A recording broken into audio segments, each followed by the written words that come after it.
Oke, salam jumpa. Pada video kali ini kita akan membahas tentang R square ya. Nah, R square ini sering ditanyakan oleh teman-teman mahasiswa ketika saya live TikTok ya.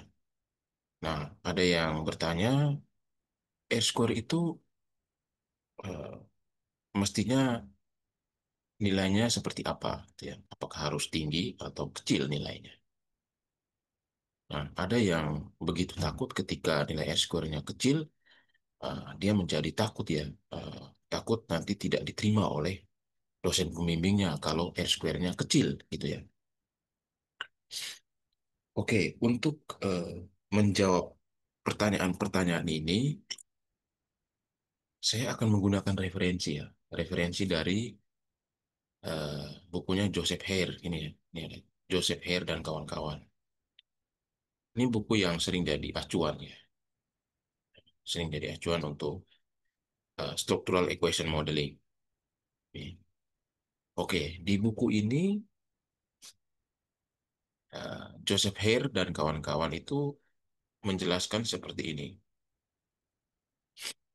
Ini bahasa Inggrisnya. Dan ini sudah saya terjemahkan. Ini yang saya blok yang saya highlight ini sudah saya terjemahkan.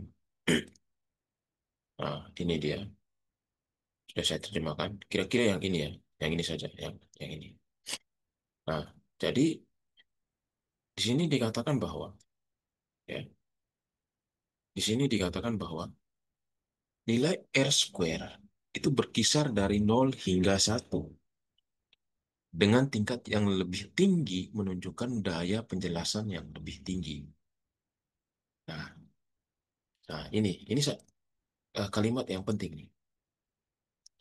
Ini nilai R square yang dapat diterima itu didasarkan pada konteks, ya. Jadi didasarkan pada konteks. Tidak semua konteks itu R square-nya harus tinggi, gitu ya. Nah, dalam beberapa disiplin ilmu, nilai R square 0,1 atau 10% itu dianggap memuaskan. Misalnya ketika memprediksi pengembalian saham, ya, gitu. Jadi dalam konteks tertentu, nilai R square yang rendah hanya 0,1 atau 10% itu tetap dianggap memuaskan. Tidak masalah gitu loh. Nah, misalnya contohnya ini kan. Misalnya kita memprediksi pengembalian saham itu, ya. Terus dalam konteks lain, para ilmuwan biasanya membutuhkan nilai R square di atas 0,65. Contohnya adalah konstruksi kepuasan pelanggan dalam aplikasi model indeks kepuasan pelanggan. Nah, ini. Jadi itu konteksnya berbeda-beda, ya. R square yang diterima itu berdasarkan konteks gitu. Jadi tidak semua konteks itu R square itu harus tinggi gitu. Nah, terus dia menjelaskan lagi di bawah ini. Lebih penting lagi, R square adalah fungsi dari jumlah konstruksi prediktor. Semakin besar jumlah konstruksi prediktor, semakin tinggi nilai R square. Ini maksudnya begini. R square itu juga tergantung dari banyaknya jumlah variabel prediktor. Variabel prediktor itu maksudnya variabel X. Atau kalau ada variabel mediasi, ya variabel mediasi. Variabel mediasi itu juga bisa jadi variabel prediktor, ya, untuk variabel Y-nya. Jadi kalau semakin banyak variabel prediktor yang kita gunakan, maka semakin tinggi pula nilai R square. Ya. Begitu. Jadi apa ya? Kalau misalnya prediktor yang kita gunakan itu ya, atau variabel X yang kita gunakan itu misalnya cuma satu, ya jangan berharap nilai R square-nya akan tinggi gitu loh. Jangan berharap nilai R square-nya itu akan tinggi. Saya mau contohkan begini. Nah, saya contohkan ini. Contohkan kita punya penelitian seperti ini. Pengaruh lingkungan kerja terhadap kinerja pegawai. Pengaruh lingkungan kerja terhadap kinerja pegawai. Lingkungan kerja, ya, lingkungan kerja ini kan hanya salah satu faktor ini ya. Lingkungan kerja hanya salah satu faktor yang mempengaruhi kinerja pegawai. Ya, dia itu hanya salah satu faktor.